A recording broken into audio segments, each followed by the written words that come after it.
Oke abang-abang empok-empok yang lagi santuy sambil selonjoran, kali ini saya akan menceritakan sebuah alur film yang berjudul The Forbidden Kingdom, yang mana film ini bercerita tentang seorang pemuda yang harus terlempar ke masa lalu dan harus mengembalikan sebuah tongkat sakti kepada pemiliknya.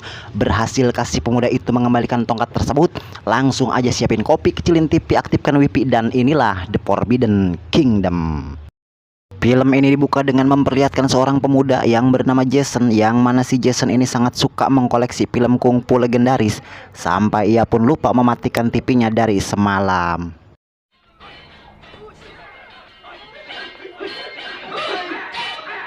Setelah mandi sarapan pagi, Jason pun kembali datang ke sebuah toko kaset yang biasa ia datangi, yang mana toko kaset itu dijaga oleh seorang kakek tua bernama Hope.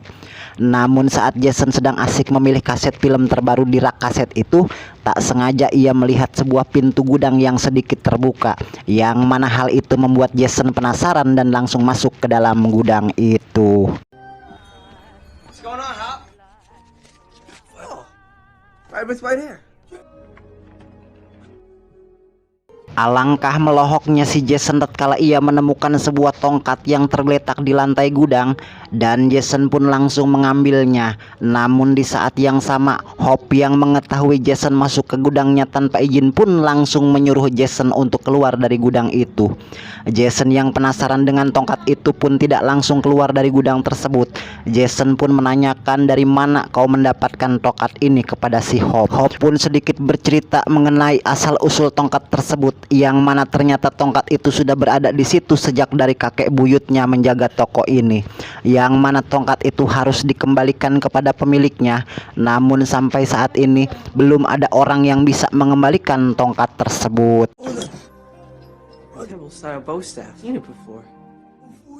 Setelah selesai membeli beberapa kaset, Jason pun terlihat menaiki sebuah sepeda dan hendak pulang. Namun di tengah jalan ia bertemu dengan seorang gadis yang kebetulan ada di situ, dan gadis itu pun memanggil toko kasetnya. Kita jadikan saja si Jason sebagai umpan, katanya. Tommy yang emang dasar bocah begajulan pun memaksa Jason untuk mau bekerja sama dengannya. Jason yang emang dasar bocah polos pun mau tak mau menuruti ajakan si Tommy, yang kalau Jason menolak, Tommy akan menghajarnya lagi, katanya.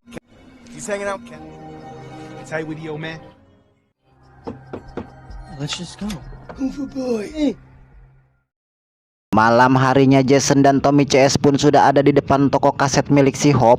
Jason pun dipaksa mengetuk pintu untuk berpura-pura akan membeli kaset, pun langsung dibukakan pintu oleh si Hope.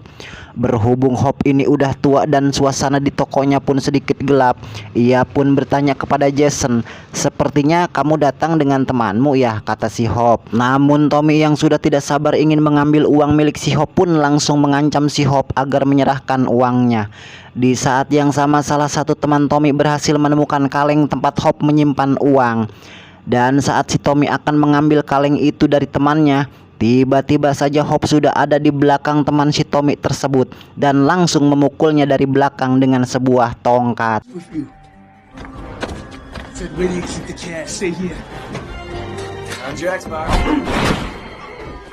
Tommy yang melihat temannya dipukul pun refleks menodongkan beceng dan langsung mendredet si Hope, dan si Hope pun terjatuh. Jason yang kebetulan ada di dekat si Hope pun segera menolong si Hope. Namun Tommy yang tidak mau ada saksi pun malah akan mendredet si Jason juga. Dan di saat itu juga Hope yang masih sadar pun menyuruh Jason untuk membawa tongkat itu dan menyuruhnya mengembalikan tongkat tersebut kepada pemiliknya. Tommy yang berhasil mengejar Jason pun langsung menodongkan becengnya ke arah si Jason.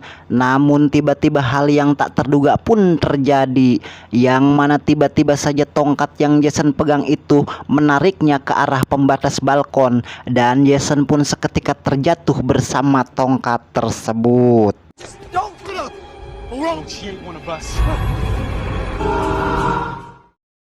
Jason yang terbangun dari pingsannya setelah ia terjatuh pun merasakan keanehan, yang mana ternyata ia terbangun di sebuah rumah yang di situ ada seorang wanita tua yang sedang membuat secangkir teh hangat untuk si Jason.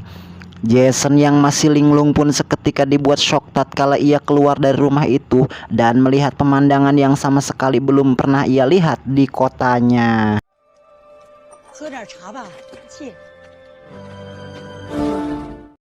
Jason yang kebingungan pun kemudian menghampiri seorang kakek yang kebetulan ada di depannya. Namun tatkala Jason bertanya dia ada di mana, si kakek malah menjawab dengan bahasa yang Jason tak memahaminya. I don't know where I am.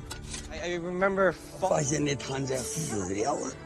Saat si kakek berbicara itu, tiba-tiba saja pandangan Jason teralihkan tatkala ia melihat beberapa prajurit kerajaan yang menunggang kuda dan sepertinya menuju ke arah desa itu. Dan benar saja para prajurit itu adalah utusan sang raja, yang mana mereka diperintahkan untuk membawa para gadis yang ada di desa tersebut untuk dijadikan selir sang raja.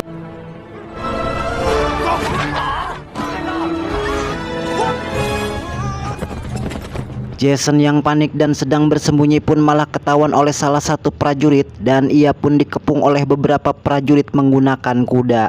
Di saat Jason sudah hampir tertangkap, tiba-tiba saja datanglah seorang pemabuk yang menunggang kuda, yang mana ternyata si pemabuk itu ternyata menolong Jason dari kepungan para prajurit itu, dan Jason pun dibawa kabur oleh si pemabuk menggunakan kuda miliknya.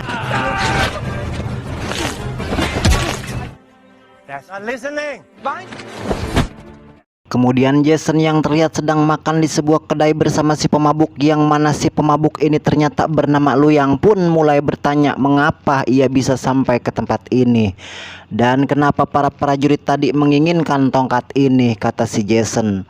Luyang pun kemudian menceritakan sebuah kisah tentang tongkat tersebut, yang mana ternyata tongkat itu adalah milik seorang raja monyet, dan Jason adalah orang yang sudah ditakdirkan mengembalikan tongkat tersebut kepada raja monyet itu, yang tak sadar bahwa tanpa tongkat saktinya itu kekuatannya bisa dikalahkan.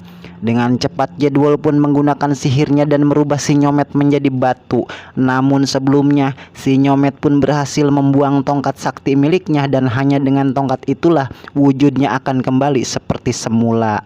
Ratusan tahun berlalu hingga ramalan itu pun akhirnya datang, dan Jason pun ditakdirkan untuk mendelet si Jadwal dan membebaskan si Raja Nyomet dari kutukannya.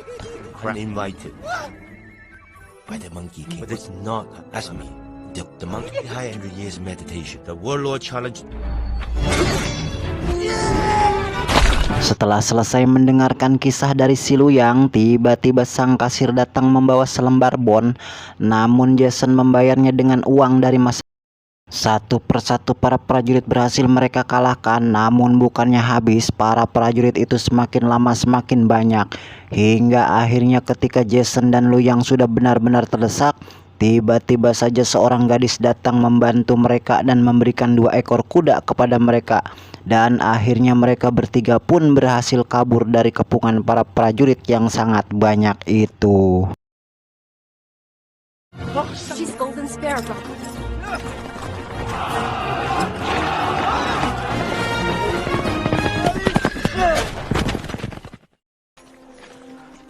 You are turns. How good is your Fu, nah, teach me.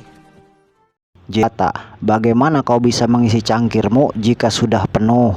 Yang mana kata-kata itu berarti jika sudah tahu banyak kungfu, kenapa kau masih ingin belajar kungfu padaku? Dan ternyata Jason tahu banyak tentang kungfu karena dia sering menonton film kungfu saja. Tahu namanya doang, sedangkan jurusnya mah dia kagak ngerti. The palm thick. There's a guy in Virtua Fighter, and he does the. Sementara di istana si Jadwal terlihat salah seorang prajurit sedang melaporkan tentang sebuah peramalan kuno yang sudah tiba. Namun bukannya berterima, kemudian ia pun menyuruh teman si prajurit untuk menghubungi seorang wanita penyihir yang lahir dari serigala, katanya.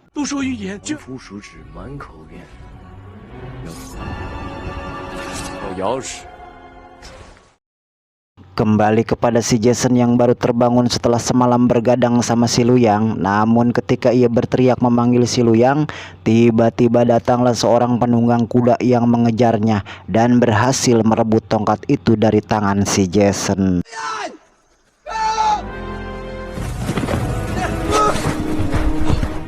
Luyang dan Sparrow pun akhirnya datang dan menanyakan ada apa Jason, dan Jason pun mengatakan bahwa tongkatnya sudah dicuri oleh orang misterius.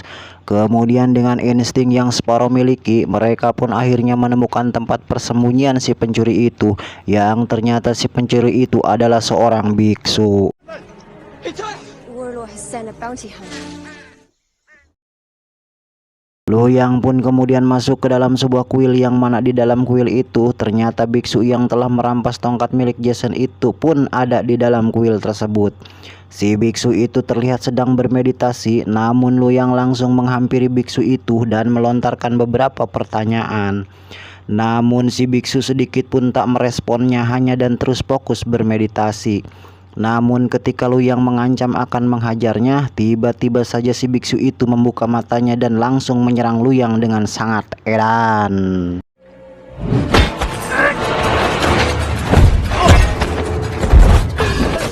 Dikira biksu ini adalah utusan si Jadwal, ternyata si biksu adalah orang yang diperintahkan untuk mencari pengantar tongkat sakti. Dan Luyang pun berkata, kau telah menemukan orang yang kau cari, yang mana orang tersebut adalah si Jason. Kemudian biksu itu pun tertawa bahagia karena ia berhasil menemukan sang pengantar tongkat yang akan membebaskan sang raja nyemot. Staff for the warlord. I'm on seeker of the staff. You found him. Jason pun kemudian dilatih oleh Luyang dan si kedua guru bersatu melatih satu murid.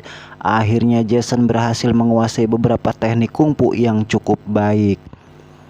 Setelah dirasa cukup, mereka pun akhirnya memulai perjalanan menuju Gunung 5 Elemen, di mana gunung tersebut adalah tempat Jadwal dan pasukannya berdomisili. Painter can have who cuts me knife neck. Setelah melewati sebuah gurun pasir yang cukup luas, Jason CS pun kemudian tiba di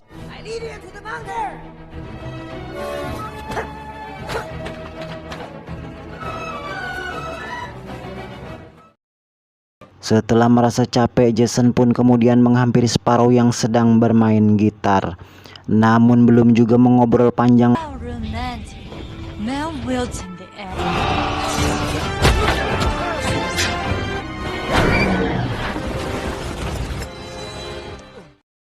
dengan cepat mereka pun turun dari kudanya dan langsung menolong Luyang yang jatuh dari kudanya.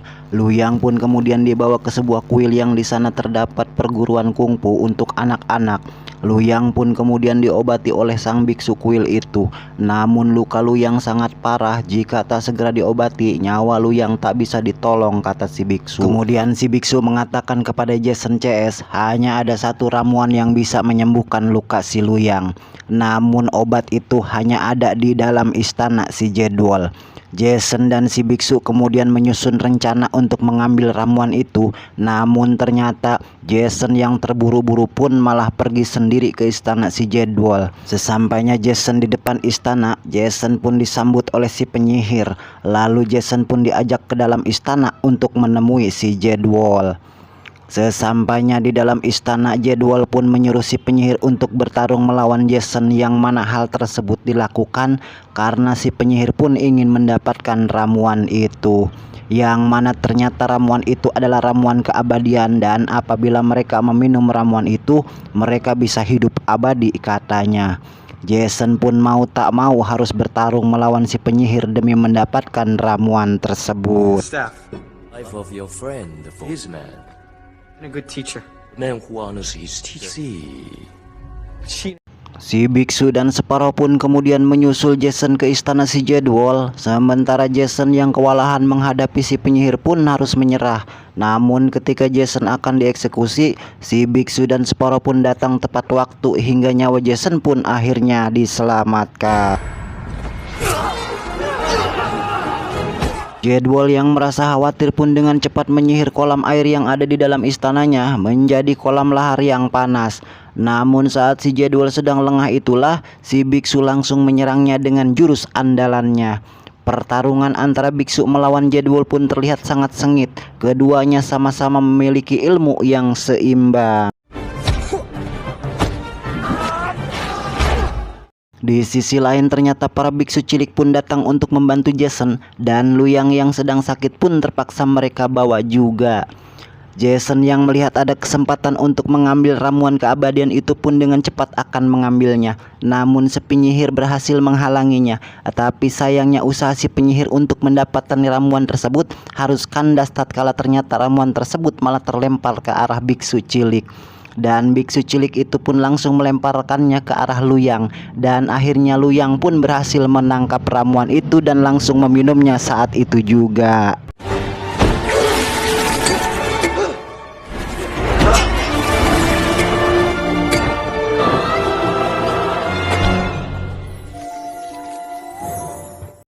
Setelah Luyang kembali sembuh dan segar bugar, ia pun melompat dan langsung membantu Jason dan kawan-kawan. Di sisi lain si biksu yang mulai terpojok dan kewalahan melawan si Jadwal pun harus pasrah. Namun Jason datang tepat waktu dan biksu pun segera melemparkan tongkat sakti tersebut kepada Jason. Dan biksu menyuruh agar Jason memukul patung raja monyet yang ada di belakangnya. Setelah Jason berhasil memukul patung tersebut, muncullah sang raja monyet dan langsung bertarung melawan si Jadwal.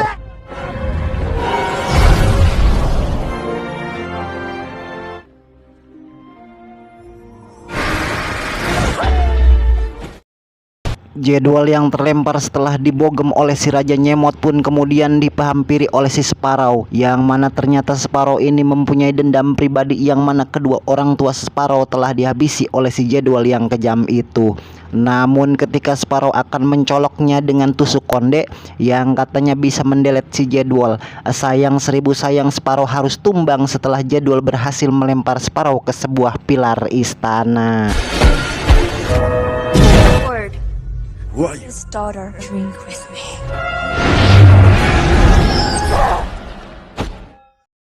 Jason yang melihat kejadian itu pun segera menghampiri Sparrow yang sudah tak berdaya. Dan di saat mengambil tusuk konde milik Sparrow, Jadwal yang kembali terlempar setelah dibogem oleh si Raja Nyemot pun tak sengaja malah terkena tusuk konde yang Jason pegang. Dan pada akhirnya si Jadwal pun terdelet juga oleh tusuk konde itu.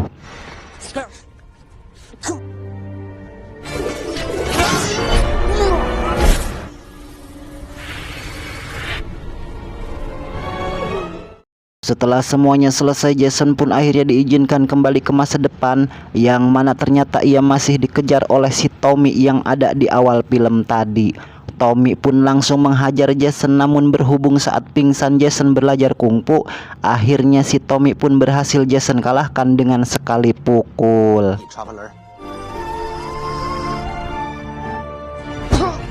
don't have to do this. Hope yang terkena tembak oleh si Tommy pun kemudian dibawa ke rumah sakit untuk diobati, yang mana ternyata Hope itu adalah Luyang yang sudah meminum ramuan abadi tadi.